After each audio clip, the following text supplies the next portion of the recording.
Mean राशि के दोस्तों, नमस्कार। आज शनिवार 7 जून। दोस्तों,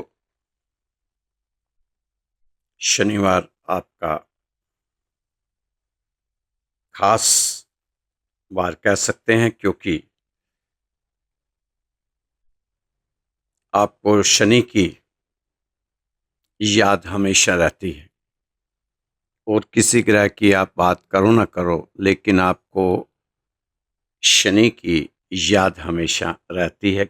वो इसलिए क्योंकि शनि की सरस्वती आपकी राशि पर चल रही है। दूसरा फेस शुरू हो चुका, उसके भी 2 महीने निकल चुके।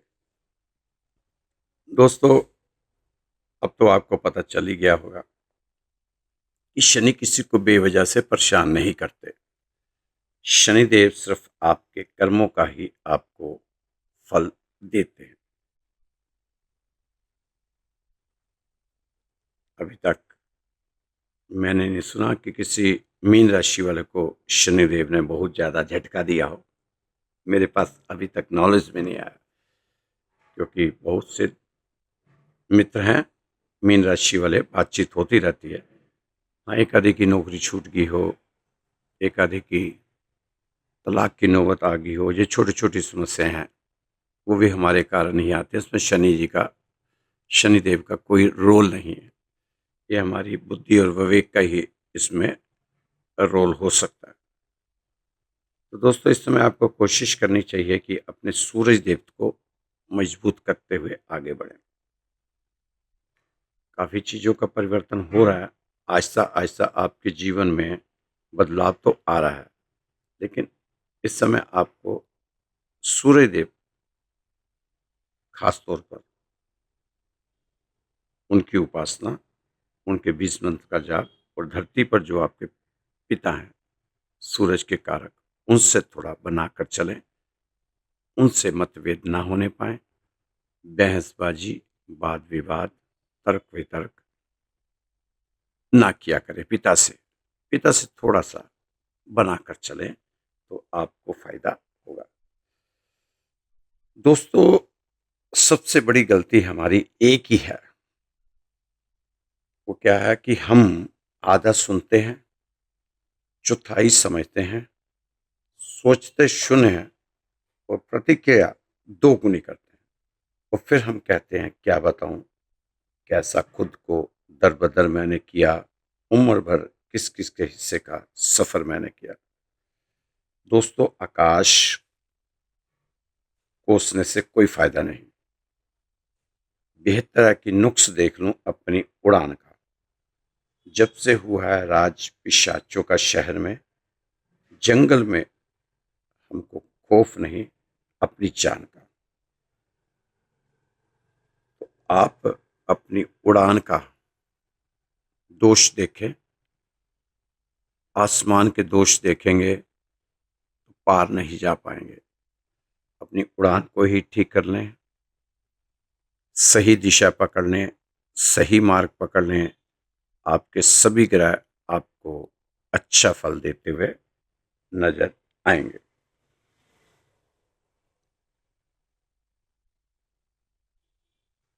सफर के कगार पर लहरों ने कई बार बजाई मेरी सांकल, फिर साथ मुझे लेने समुंदर घर आया। मैं जानता हूं मेरी मुझसे कितनी दूरी है। सफर है सख्त, मगर वापसी जरूरी है। राम जी के काम आने की ललक दिल में लिए देखते हैं हम गलेरी सी अपनी जिंदगी। ये तो वो सखा है जो देखकर समंदर भूल गया, लेकिन मुझको कतरा कतरा याद रहा। इस अंधेरे में कोई राह दिखा दे, कन्हैया खो गया हूं मैं, मुझे मेरा पता बता दे, कन्हैया खो गया हूं। तो दोस्तों, ये पीड़ा आज हर मीन राशि वाले की है कि समुंदर लांघना है, और फिर वापस भी आना है। समुंदर क्या हुआ? जीवन। ये समुंदर की तरह ही हमारे पास है। उस जीवन को जीना है। इसको जीने के लिए जिंदगी में अगर हमें कोई सहारा नहीं मिलता तो दोस्तों प्रभु का, राम का, कृष्ण का, हनुमान जी का, किसी का भी सहारा ले लोगे तो समुंदर पार कर जाओगे। तो गिलहरी जैसे लोग भी आपकी मदद करके इस पे पुल बना देंगे। जरूरी नहीं बहुत बड़ा कोई आदमी आपकी मदद करे। छोटी छोटी मदद, छोटे छोटे सहयोग से इस समय आप अपने काम बनाते रहो और आगे बढ़ते रहो। कई बार ऐसा होता है कि जब मुसीबत आती है तो इंसान को लगता है कि बहुत बड़ा आदमी आकर मेरी मुसीबत से ही मेरे को निकाल सकता है, लेकिन बहुत छोटा सा, अदना सा व्यक्ति भी आकर तुम्हें उस समस्या से बाहर कर सकता है, अगर आपका समय अच्छा हो। बस वक्त अच्छा होना चाहिए। दोस्तों इस समय संसार के पीछे पीछे भागने का कोई फायदा नहीं। यह संसार आपको क्या देख सकता है? जब इस संसार का मालिक ही आपको देने पर आ जाए तो सब निहाल हो जाए।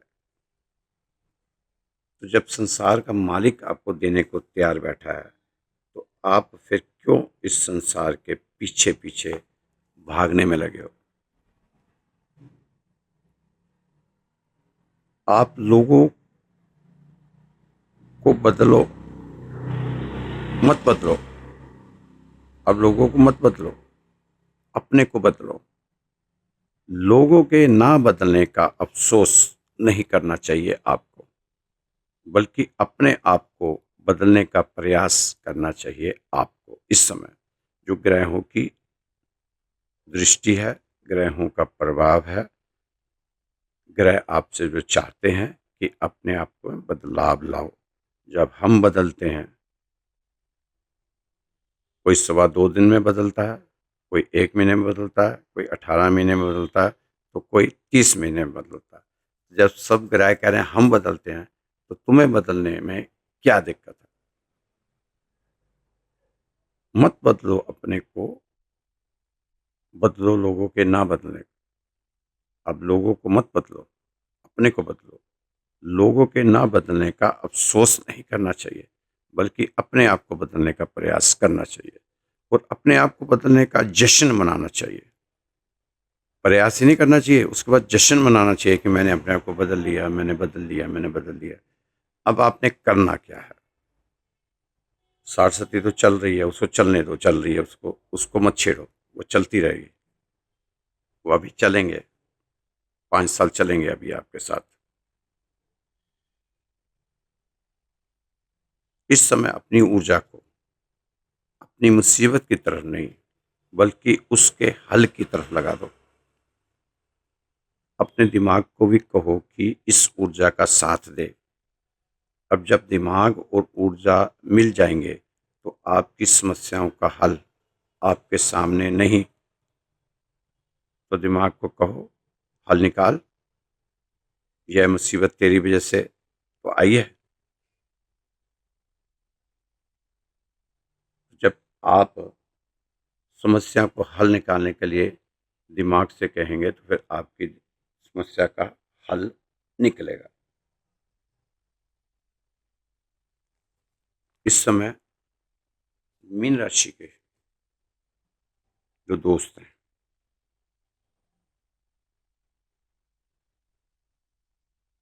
कर्ज मुक्ति के लिए थोड़े से उपाय मैंने इनको कहा था पहले भी कि कर्ज मुक्ति का उपाय आप जरूर करना। सोमवार के दिन शिवलिंग पर गन्ने का रस और एक सफेद रंग की चंदन की स्टिक, छोटा सा उपाय बताया था, सोमवार के दिन कर लिया करें। 7 सोमवार कर लें, आपके लिए काफी अच्छा रहेगा। ज्यादा कर्ज का बोझ अपने पर ना ला दें। नहीं तो फिर सारी उम्र शनि की साढ़े सती का गाना गाते रहोगे कि शनि की साढ़े सती में कर्ज हुआ था, उतरा ही नहीं, उतरा ही नहीं, उतरा ही ना। उतना ही खर्च करो इस समय जितनी आपकी कमाई है। कमाई से ज़्यादा खर्च ना करो। दोस्तों, अब मन को नौकर बना लो अपना, क्योंकि यह आपका नौकर था, मालिक बनकर बैठ गया। मन को नौकर बनाकर आपने अब आगे बढ़ना है। ये मन आपका नौकर था। बहुत विडंबना है, बड़ा दुख है कि ये आपका मालिक बनकर बैठ गया और आपकी जिंदगी में सब उल्टा पुल्टा कर दिया। सारे जीवन को रेगिस्तान जैसा रूखा कर दिया। जहां बहुत तरह के रंग बिरंगे फूल खिल सकते थे, वहां इसने सिर्फ हाथों में कांटे ही पकड़ाए हैं। जीवन में कांटे ही हाथ आए। आने चाहिए थे रंग बिरंगे फूल। ये सारा मन का मायाजाल था। अब इसमें से बाहर निकलो। मन के चक्रव्यूह से मन के चक्रव्यूह से बाहर निकलने की कोशिश करो। इस मन को अपनी अंतर यात्रा में शामिल मत होने दो। इसे नमस्कार कर लो, दूर से ही हाथ जोड़ दो, दूर से ही विदा ले लो कि भाई तू माफ कर दे, तूने तो हमें जीने लायक नहीं छोड़ा। दूर से इसे नमस्कार करो, विदा दो, प्रेम से सही पर इसे विदा दो। इसकी एक मत सुनो। इसे कहो कि बहुत हो गया, अब हम नहीं मानेंगे। अब जो होगा हम जागेंगे, हम देखेंगे। जैसे आपने महसूस किया कि आप जाग रहे हैं, इस मन की चालाकी या आप समझने लग गए कड़वा है, फीका है, शिकवा किसी से क्या कीजिए। जीवन समझौता समझकर घूट घूट कर पीजिए। दोस्तों, इस समय अपने इन हालातों के लिए किसी को भी दोष मत दीजिए। ये हालात अपने ही बनाए हुए हैं, क्योंकि लोगों को इस बेरुखी ने सबको रुख सीधा कर दिया। लोगों की बेरुखी ने आपका रुख सीधा कर दिया। इसलिए आप किसी को दोष मत दो। दोष देना है तो सिर्फ अपने आप को दो, किसी को दोष देने की जरूरत नहीं।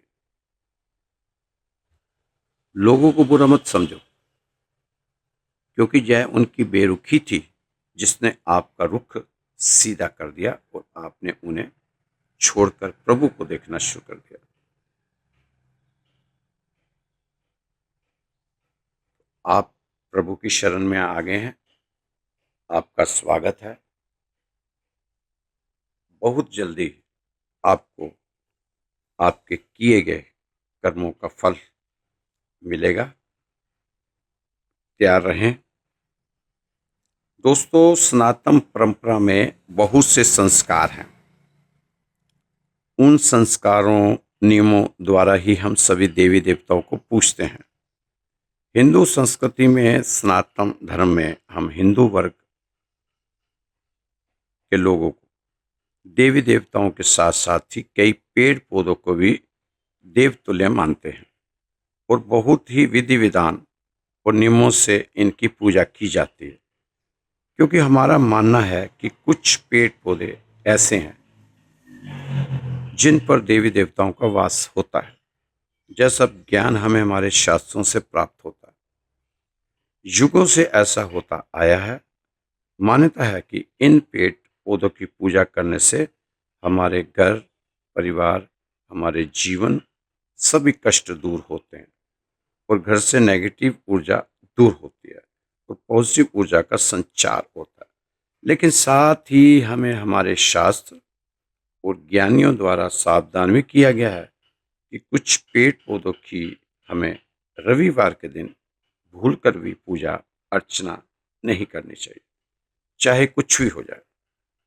पूजा तो कहा, जहां तक इन्हें रविवार को जल भी अर्पित नहीं किया जाना चाहिए, ऐसा कड़े नियम है, हमारे शास्त्रों में कड़े नियम बना रखे हैं। और ये अब से नहीं है, युगों युगों से ये चला आ रहा है। रविवार को जिन पेड़ पौधों की पूजा अर्चना नहीं करनी चाहिए, उसमें पहला नाम शास्त्रों के अनुसार हमें तुलसी माता को दिया है। पौधों में साक्षात माँ लक्ष्मी विराजमान है। मान्यता है कि तुलसी जी को रविवार को जल चढ़ाने और उसकी विधि पूर्वक परंपरा सनातन ढंग नहीं, रविवार को तुलसी माँ पर जल चढ़ाना वर्जित है। और हमें ना ही तुलसी को जल चढ़ाना है, ना ही तुलसी जी के पत्ते तोड़ने हैं, क्योंकि मान्यता के अनुसार रविवार के दिन तुलसी माता विष्णु भगवान जी के लिए निर्जला का व्रत रखती है।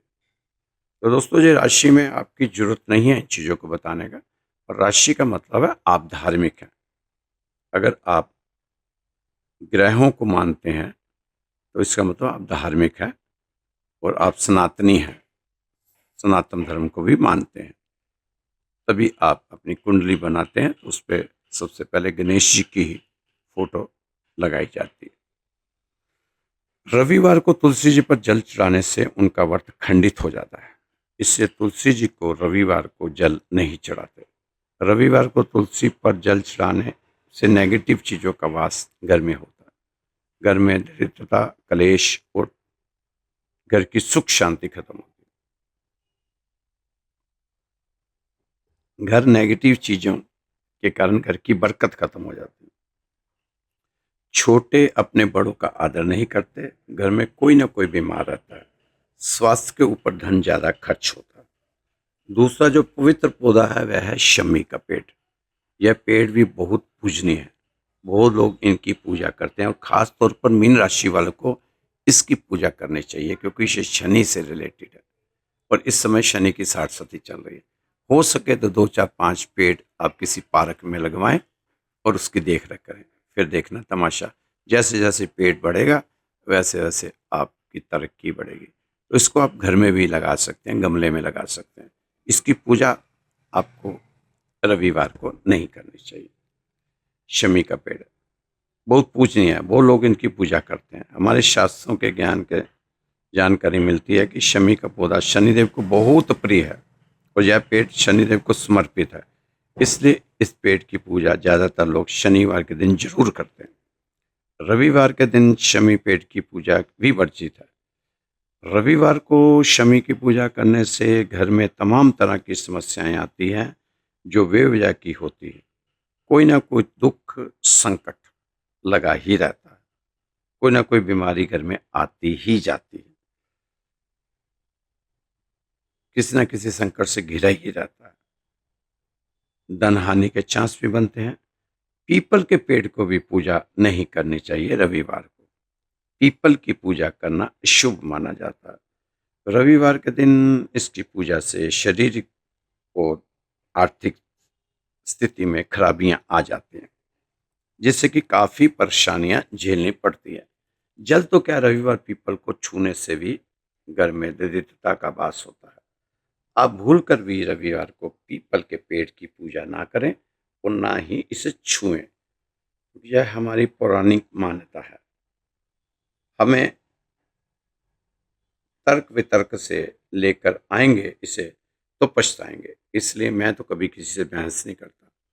वो कहता जी समझाओ क्यों नहीं करनी चाहिए। मैं कर भैया मुझे इतना ज्ञान नहीं है, बस मेरे तो शास्त्रों का ज्ञान है, वो बता रहा हूँ कि हमारे पूर्वज जो करते थे हम भी वही करेंगे।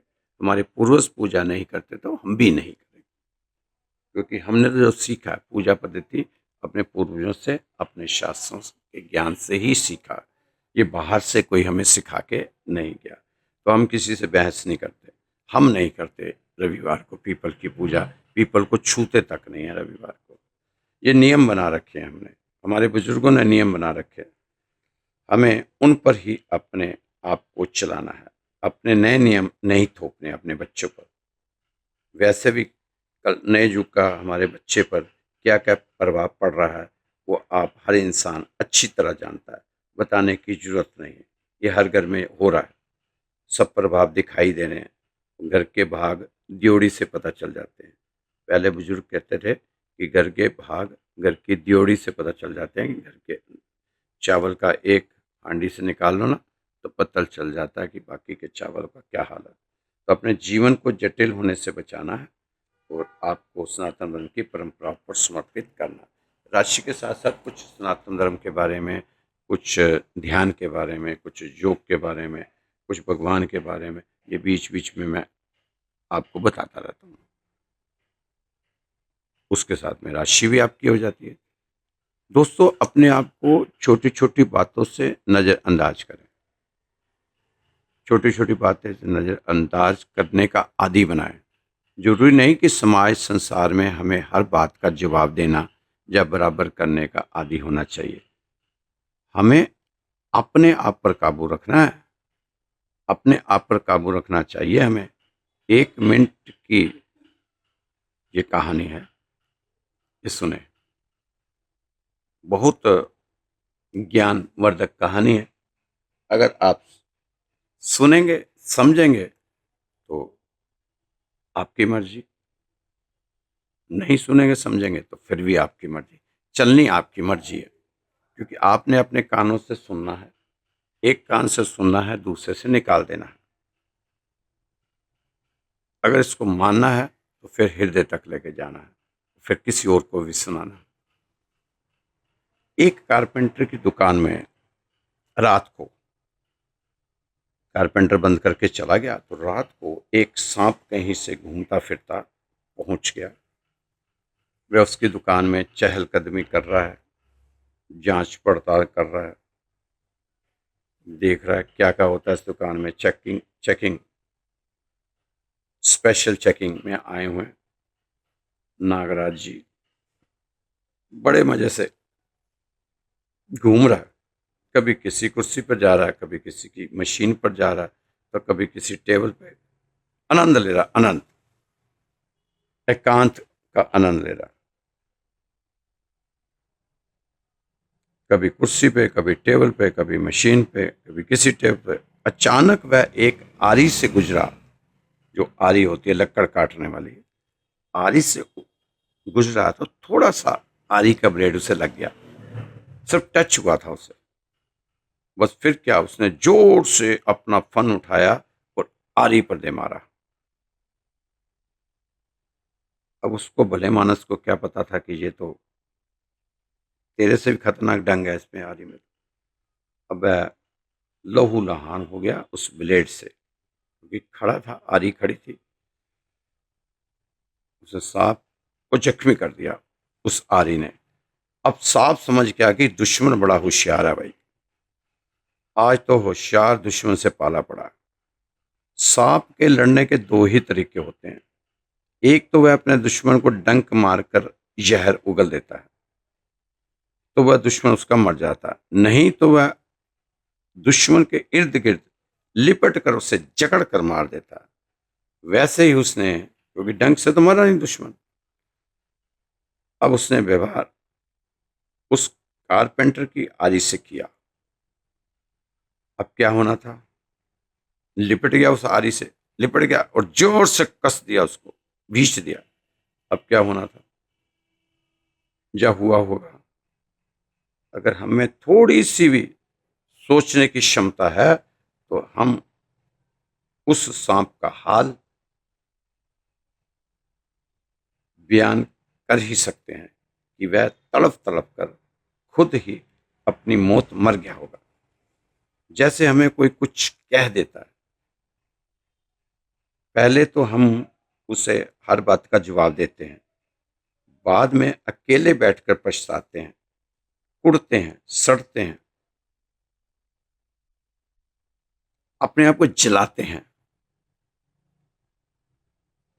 वह सांप की तरह ही मरने वाली आदत है हमारी। सांप की तरह ही मरने वाले हालात होते हैं हमारे, कि वो बंदा तो करके चला गया, अब हम अंदर ही अंदर, अंदर ही अंदर उड़ते जा रहे हैं। वह पहले मामूली सा जख्मी हुआ था, सांप हल्का सा तो आरी से टच हुआ था, हल्का सा आरी से टच हुआ, जख्मी हुआ, और उसके बाद उसने हालात क्या कर लिए, अगर उस समय ही हट जाता, चुप हो जाता, साइड में हो जाता, तो बाद में हुआ क्या, गुस्से पर काबू नहीं कर पाया और गुस्से की भेंट चढ़ गया। अब गुस्से में किसी का नुकसान करते हैं तो बाद में पता चलता है कि हमने तो अपना ही नुकसान कर लिया, उसका तो कुछ बिगड़ा ही नहीं। हमें अच्छी ज़िंदगी, सुकून वाली ज़िंदगी जीने के लिए कुछ बातों पर, कुछ लोगों को, कुछ हादसों को, कुछ कामों को, कुछ नुकसानों को नज़रअंदाज करना चाहिए। उसका आदी बनाइए। ज़रूरी नहीं कि हमें दूसरों की तरह अपने आप को बनाना है। शास्त्र कहते हैं कि बहादुर बल नहीं जो दूसरों को पछाड़ दे, बल्कि बहादुर तो वो है जो गुस्से के वक्त अपने पर काबू पा ले। हमारे कृष्ण 90% गालियां खाने के बाद भी हंसकर टाल रहे थे। 99 गालियों के बाद ही उसने गला काटा था शिशुपाल का। तो दोस्तों, ये छोटी सी सीख थी। अगर आप सीख लें इसमें से कुछ तो ठीक है, नहीं तो मालिक हैं आप। तो 60 आपकी चल रही है और आप मालिक हैं। शनिदेव की आप पर कृपा पूरी हुई पड़ी है। उस कृपा को अपने साथ लेकर चलें। दोस्तों,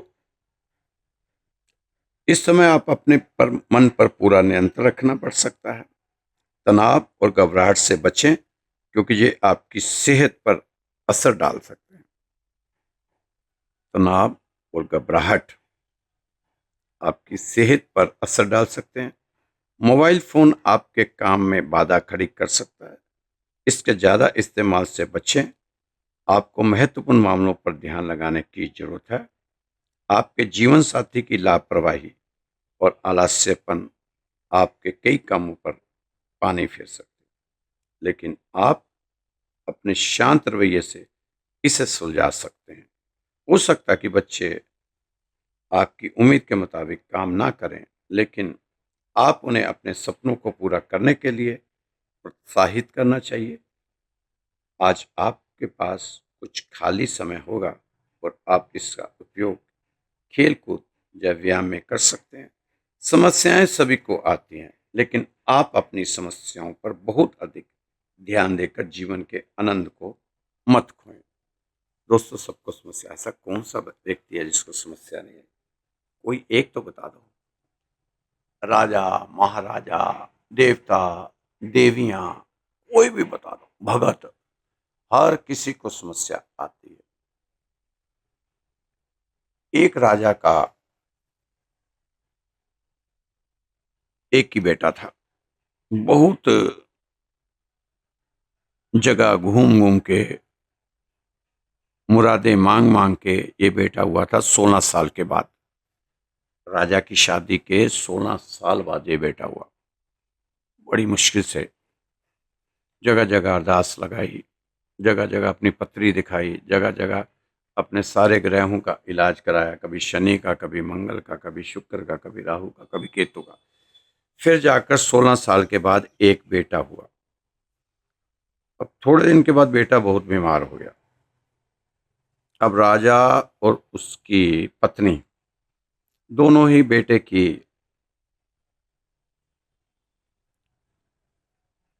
बीमारी के कारण चिंतित। पता नहीं कहाँ कहाँ से पहले तो बेटे के लिए घूम रहा था कि बेटा नहीं हुआ था, तो राजा कभी किसी ज्योतिषी के पास जाता, कभी तांत्रिक के पास जाता, कभी किसी मंदिर में जाता, कभी कहीं घंटी बांधता, तो कभी कहीं घड़ी चढ़ाता, कभी कहीं नारियल चढ़ाता। अब हो गया बीमार। अब फिर से वही काम शुरू हो गया राजा का। फिर उठाई बच्चे की जन्म पत्री और घूम रहा, कभी कहीं कभी कहीं। कोई इलाज हो नहीं पा रहा, पैसा भी खर्च हो रहा राजा का, समय भी वेस्ट हो रहा, पर बच्चा वैसा का वैसे, बीमारी बढ़ती चली जा रही। दूर दूर से वैद्य बुलवाए, तांत्रिक बुलवाए, पूजा करवाई, महामृत्युंजय जाप का भी पाठ करा लिया, बगलामुखी का भी पाठ करवा लिया। पता नहीं कितने कितने पाठ राजा ने कराए, पर बच्चा ठीक होकर राजी नहीं। अब सारा दिन राजा और रानी उस बच्चे के सिरहाने बैठे रहते थे। दूर दूर से वैद्य आए, पर बीमारी पकड़ में नहीं आ रही। राजा का ना खाने में मन, ना सोने में मन लग रहा था, क्योंकि राजा का वह इकलौता बेटा था, बड़ी मुश्किल से हुआ था। उसका वंश चलाने वाला कोई नहीं था। राजा बहुत चिंतित रहने लगा। एक दिन राजा अपने बीमार बेटे के पास कुर्सी पर बैठा बैठा सो गया। सपने में क्या देखता है कि वह बहुत बड़ा सम्राट बन गया, बहुत बड़ा सम्राट। पूरी धरती का वो एक ही राजा है, सारी पृथ्वी का मालिक वही है, और उसका बहुत बड़ा महल है, बहुत बड़ा महल। उसके खंभे में हीरे लगे हैं, उसकी सीढ़ियों में सोने चांदी है, उसके पलंग हीरे मोतियों के बने हुए हैं। उसकी रानियां इतनी सुंदर रानियां, और उसकी दासियां उससे भी सुंदर सुंदर दासियां, रानियां सुंदर, एक बिल्कुल पूरी पृथ्वी का खूबसूरत। और 12 लड़के उसके सपने में देखता है, 12 लड़के हष्ट पुष्ट, एक से एक बढ़कर, 7-7 फुट ऊंचे जवान, और राजा से भी सुंदर। बहुत अच्छा राजपाट चल रहा है। राजा के सेनापति, राजा के सिपाही सब राजा के कहे से चल रहे हैं। पूरा राज्य सुखी में है। सब लोग वहां पर राजा की जय जयकार कर रहे हैं। चक्रवर्ती सम्राट, रानियां भी राजा की बहुत सेवा करती हैं। राजा जिधर से निकल जाता है जय जयकार हो जाती है। और 12 लड़के जब उसके साथ चलते हैं, कंधे से कंधा मिला के, तो राजा का सीना चौड़ा हो जाता है। अब ये सपना देख ही रहा था, तो एकदम से चीखने चिल्लाने की आवाज आई, जिससे राजा की नींद टूट गई। सामने पत्नी चिल्ला रही थी, बेटा मर चुका था, आखिरी श्वास ले चुका था।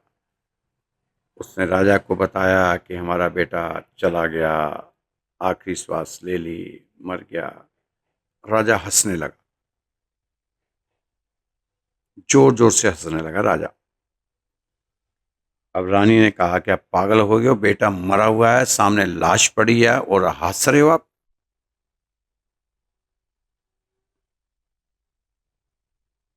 पागल हो गए हो बेटे के गम में?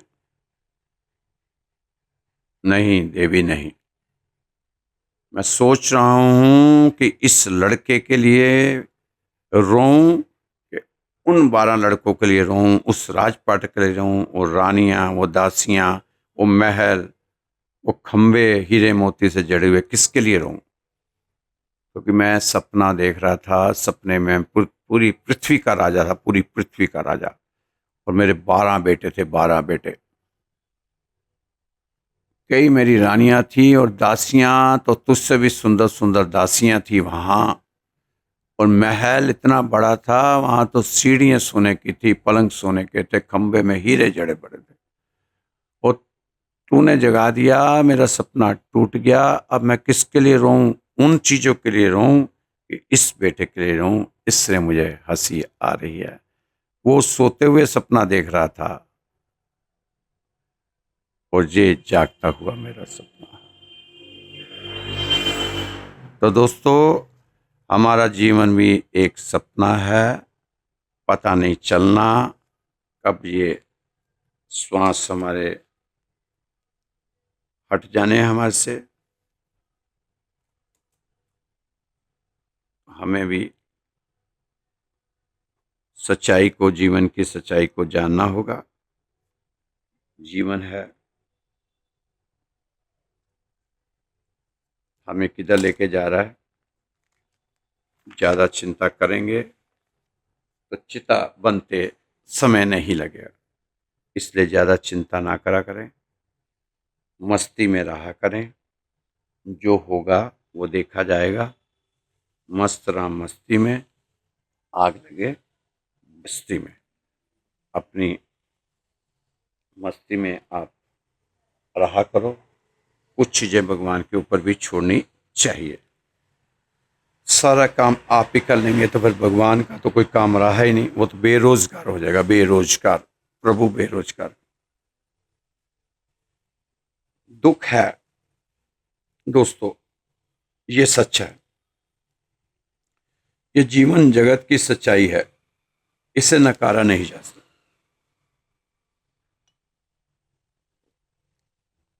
दुख है तो कोई कारण हुआ, बिना कारण दुख थोड़ा आ गया। अगर बिना कारण के ही दुख आता, बिना कारण के दुख आता है, अकस्मात आता है कि प्रभु की लीला है इसलिए आ जाता है। तो अब प्रभु की लीला होगी तो वो ही बचाएगा। प्रभु की लीला होगी तो वो ही बचाएगा। कि कैसे बचेंगे?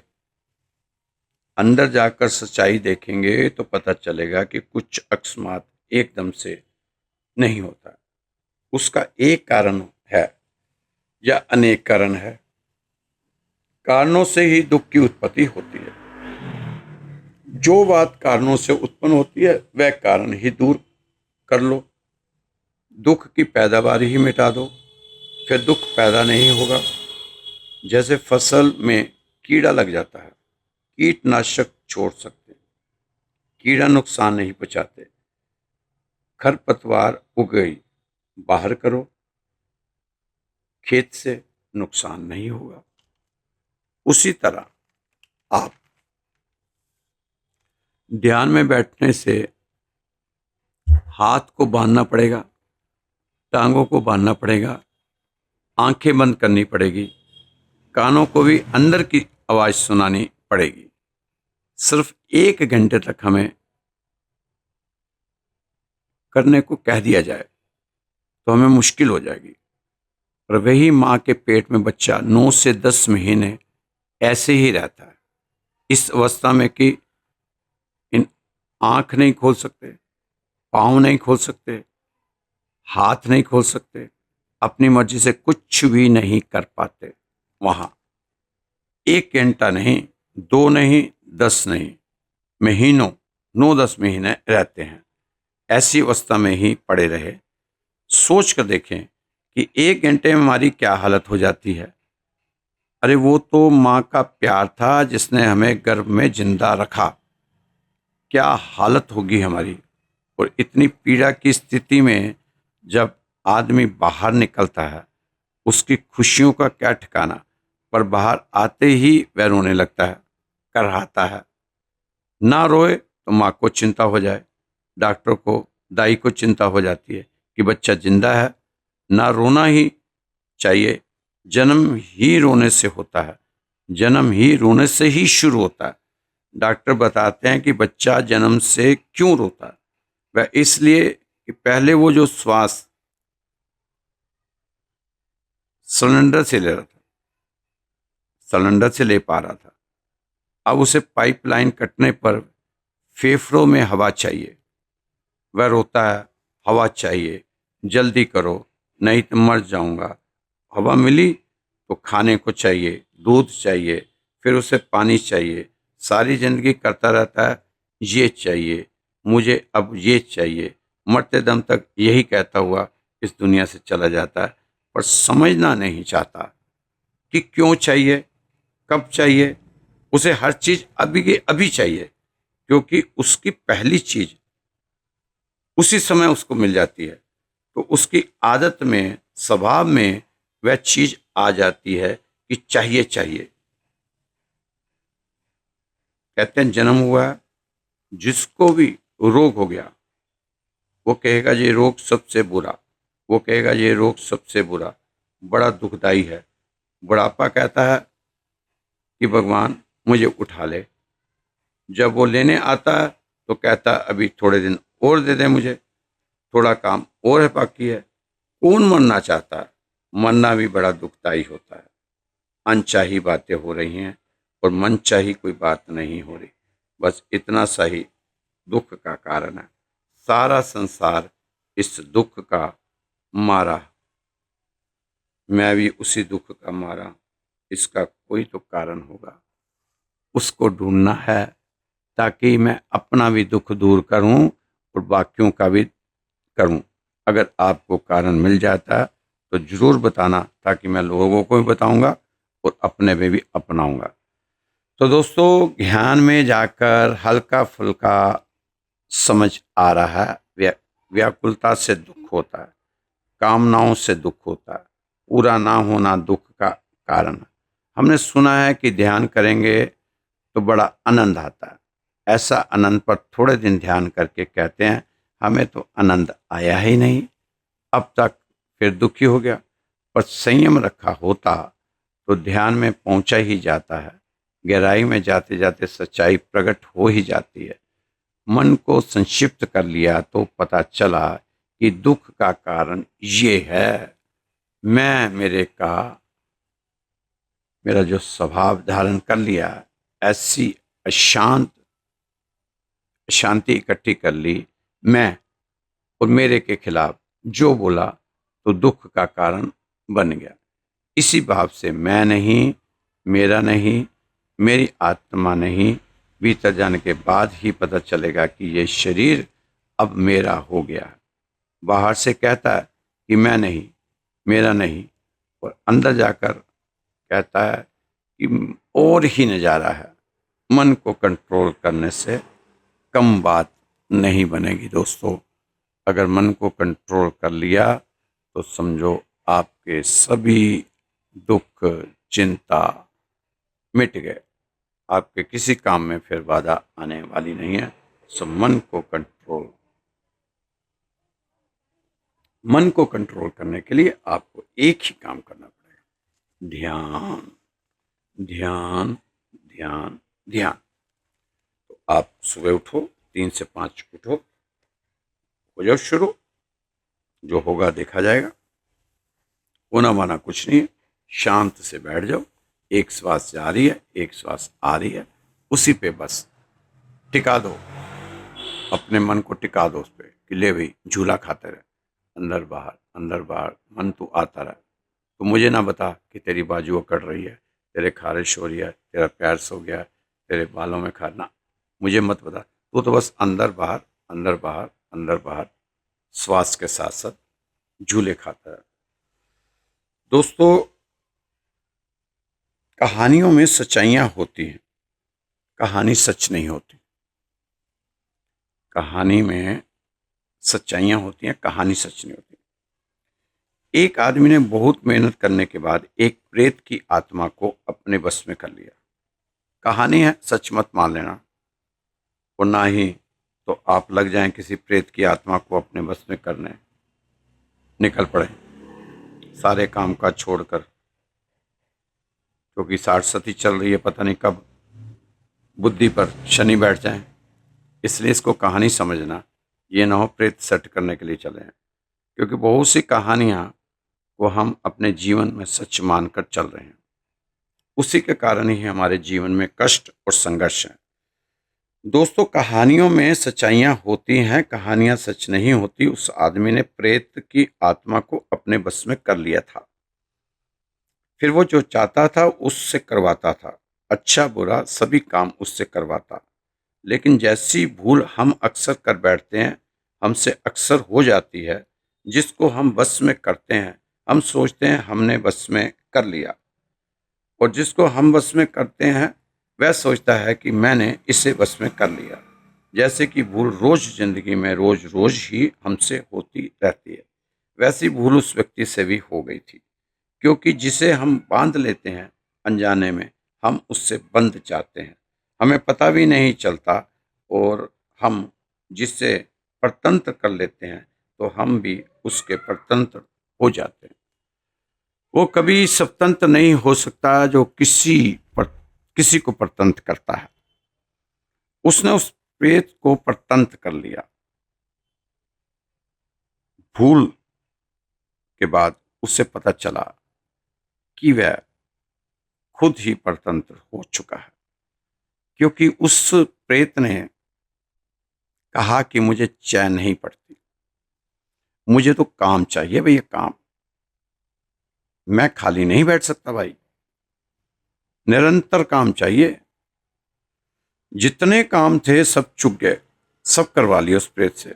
और वो प्रेत बार बार खड़ा हो जाए, पीछे आकर खड़ा हो जाए कि और काम दो, और काम दो मेरे आका, और काम दो मेरे आका। मैं खाली नहीं बैठ पाता, मैं खाली नहीं बैठ सकता। वो आदमी घबरा गया कि और काम कहाँ से लाऊं, सभी काम तो इससे करवा लिए, सभी काम करवा चुका हूं, चाहे वो सीधे काम थे या टेढ़े काम, सभी तो ये खत्म कर चुका, सब काम चुक गए। जो जो काम इसे सौंपे थे वो इसने सारे पूरे कर दिए। अब तो समस्या खड़ी कर दी मेरे लिए इसने, तब और मुश्किल हो गई। वो प्रेत भारी पड़ने लगा और वो खड़ा हो जाए पीछे और धक्के दे रहा है कि मुझे काम दो, काम दो मेरे आका, काम दो, काम दो, काम दो। अब वो आदमी बहुत घबराया, बहुत ज़्यादा परेशान हो गया। उसे ऐसा लगा कि मैं इसे बस में करके अपने ही बुने जाल में फंस चुका हूं, इसके चंगुल से बाहर कैसे निकलूंगा। अब वो पछता रहा है, चिंता में है, दुखी है। वह बहुत से पंडितों, तांत्रिकों, पुजारियों, पुरोहितों, ज्योतिषों, कथावाचकों, साधु महात्माओं के पास गया। अपनी जन्मपत्री भी साथ ले गया कि कैसे फंसा, कौन सा ग्रह मेरे को फंसा रहा है। कहीं से भी राहत नहीं मिली। जब वह थक गया तो किसी ने कहा हनुमान चालीसा का पाठ करो, शायद कोई हल निकले। उसने हनुमान चालीसा पढ़ने शुरू कर दी।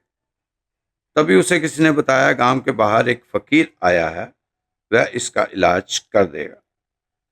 वह व्यक्ति उस फकीर के पास गया। जब आदमी बहुत बेचैन परेशान हो जाता है, सब कुछ करके हार मान लेता है, हाथ पैर मार लेता है, कुछ नहीं बनता, तो वह फकीरों के पास जाता है। वो भी गया कि शायद यहाँ मेरी बात बन जाए। उसने फकीर को बताया कि मैं बहुत मुश्किल में हूँ, मैंने प्रेत को पा लिया है, उससे पीछा नहीं छूट रहा। पहले तो सोचा था बहुत अच्छा हुआ, इसको अपना मनचाहा काम करवाता रहूंगा इससे, लेकिन अब तो यह मेरे गले की हड्डी बन चुका है। अब मुसीबत हो गई है मेरे लिए, फांसी बन गया मेरे लिए ये प्रेत। अब काम नहीं सूझते, क्योंकि क्या क्या करवाऊं उससे, वो तो मेरे प्राण ही लिए हुए है। अगर मैंने उससे काम नहीं दिया तो अब वो एक ही काम करेगा, मेरा ही काम तमाम कर देगा, मुझे ही समाप्त कर देगा। बहुत ज़्यादा परेशानी में मैं हूँ, मुझे इस परेशानी से निजात दिलाओ, नहीं तो मैं आत्महत्या कर लूँगा। इतने काम करवा चुका हूँ इससे, अपने क्या अपने पूरे कुनबे, अपने पूरे गांव के काम करवा चुका हूँ, फिर भी ये थकता ही नहीं है, और काम मांगता है, और काम दो, और दो, और दो, और चाहिए, और चाहिए। अब कोई काम बचा ही नहीं। उस फकीर ने कहा चिंता ना करो, शांत हो जाओ, शांत, तुम्हें कुछ नहीं होगा, तुम सही जगह आ गए हो। उस फकीर ने कहा वो देखो, उस पेड़ के नीचे एक डिब्बा पड़ा है, ले जाओ। वह व्यक्ति उस डिब्बे को लेकर आया। वह डिब्बा जंग खाया हुआ डिब्बा था, टूटा फूटा डिब्बा था। वह सोचने लगा इस डिब्बे से क्या होगा, या तो टूटा फूटा डिब्बा है, जंग खाया हुआ है, इस डिब्बे का तला भी नहीं है, नीचे से तला भी नहीं है। वह उस डिब्बे के साथ फकीर के पास आया कि इस टूटे फूटे डिब्बे का क्या करूं। फकीर ने कहा अब प्रेत भाग जाएगा, बस आप जाओ अपना काम छोड़कर ये डिब्बा ले जाओ और कहना कि इसे भरो। वह डिब्बा ले आया और रास्ते में सोचा कि फकीर पागल तो नहीं है, बड़ा पागल मालूम होता फकीर, जब बूढ़ा सठिया गया है, क्योंकि डिब्बे के नीचे कोई बॉटम नहीं है, कोई तला नहीं है, बॉटम लेस डिब्बा, बिना तले का डिब्बा था वो, कोई पैंदी नहीं थी, बोला नहीं था। ऊपर से भी नीचे से भी। अब उसने प्रेत को उस काम में लगा दिया कि इसे भर दो। बस वो प्रेत आज तक भरने में लगा हुआ है। तो दोस्तों, वैसा ही हमारा मन है, जब भी यह भी वैसा ही प्रेत है जो रुकता ही नहीं, हमें काम में भटकाता ही रहता है, क्रोध में भटकाता रहता है, लोभ में भटकाता रहता है, मोह में भटकाता रहता है। काम, क्रोध, लोभ, मोह, अहंकार, इसी फैक्ट्री की सारी ये प्रोडक्शन है। तो हमें इसकी फैक्ट्री बंद करानी है मन की। तो वो आप हनुमान चालीसा पढ़ें, सुबह जल्दी उठें, सूरज को जल दें और योग करें, ध्यान करें, तो मन आपके काबू में आ जाएगा दोस्तों। ठीक है दोस्तों, ये होगी राशि आज की। शनिवार का दिन था आपका, बहुत बढ़िया दिन निकले। भगवान करे शनिदेव आपकी हर मुरादों को पूरी करें, और कोशिश करें आज शनि की चीज़ों का दान करना। ऐसा है, लोगों को खाना खिलाना, छोटे बच्चों को कुछ गिफ्ट लेके देना, छोटा मोटा, कोई चिप्स का पैकेट, कोई बिस्कुट का पैकेट, 5-10 रुपये साथ में दे। कोई सफाई कर्मचारी मिले उसको चाय के लिए पैसे दे देना, खुले पैसे, रेजगारी। कोई हिजड़ा मिले उसको दे देना। और हनुमान चालीसा का पाठ आप जरूर करना, ये आपके लिए बहुत जरूरी है दोस्तों। मेरा नंबर है 9315336907। सिर्फ इस पे व्हाट्सअप कॉल करेंगे आप, दूसरी कॉल मैं उठाता नहीं हूँ। व्हाट्सअप कॉल करेंगे, मैं उठाऊंगा। व्हाट्सअप मैसेज देंगे, आपको मैसेज पे बात हो जाएगी। खुश रहो, मस्त रहो, स्वस्थ रहो, व्यस्त रहो, तंदुरुस्त रहो। कल फिर मिलेंगे आपकी राशि के साथ। जय श्री कृष्णा, जय श्री राधे।